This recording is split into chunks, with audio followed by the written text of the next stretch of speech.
Hey guys, it's Alloy, and I'm going to take the time to talk about our new EMA Clouds charts that are in the ticker search module and the additional feature that we've added with regard to some risk-free signals related to those stocks. Now, risk-free sounds too good to be true. In a way, it is. They shouldn't pop up very often, but I already found a scenario where they do. So first, we're going to check out Google.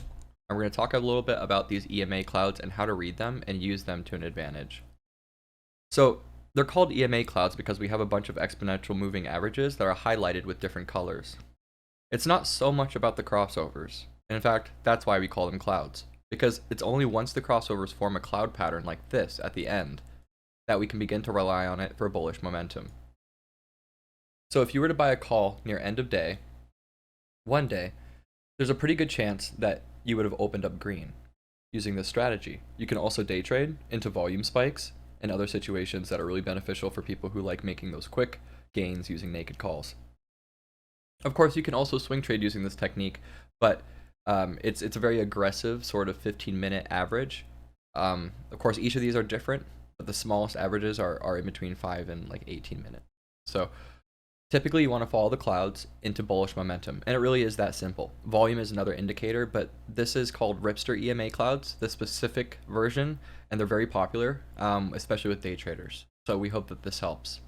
I mentioned signals too, though. So while this is going to be a short tutorial, let's check out what I mean. I told you I already found a situation where it occurs, and they are risk-free. So here's the situation. Here on AMD, we have a bunch of buy signals, or limit downs, and here we have a bunch of sells. Now, this is not going to happen very often, to be completely honest. Let's look up another stock where I think it might appear. It's possible. Yeah. So there are certain situations where these signals will be very potent, but because they're risk-free, there's very stringent criteria for when they appear. And as you can see, you're going to want to use the EMA clouds as a way to guide yourself too. Okay, so if you bought it this low and you're already up here, look, don't sell just because the signals told you to. You're up so much that you have still all this gap of risk that you can manage. If it goes down from there, you still made money. Maybe you even would have panicked right here, unless you looked at the EMA clouds. If you looked at the EMA clouds, then you know that there's a tremendous amount of bullish momentum, and you should probably hold on to it. And of course, the sell signals keep appearing because this is basically hedging greed. But all that says is that they're working. Okay, so without much more to do, we look forward to some of the features that we're adding to the charts module, which includes public company information, sort of a little roundup of all that info that you need just in one place. I know folks had probably wanted that instead of clicking around and using different modules.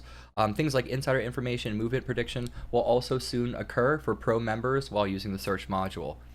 Besides that, we're going to keep some things secret. We hope you enjoy this very short tutorial about EMA clouds and just, again, how useful they are when you're feeling bullish. In addition to those signals that we provide, a lot of risk-free situations to make swing trades, to buy naked calls. I'm already finding a lot of power in this as a member and as the person who made it. So enjoy. I'd like to thank a couple members of Digits too, not by name, but just you know who you are. So thank you very much for making this happen. And I'll look forward to making another tutorial next time. Have a good one.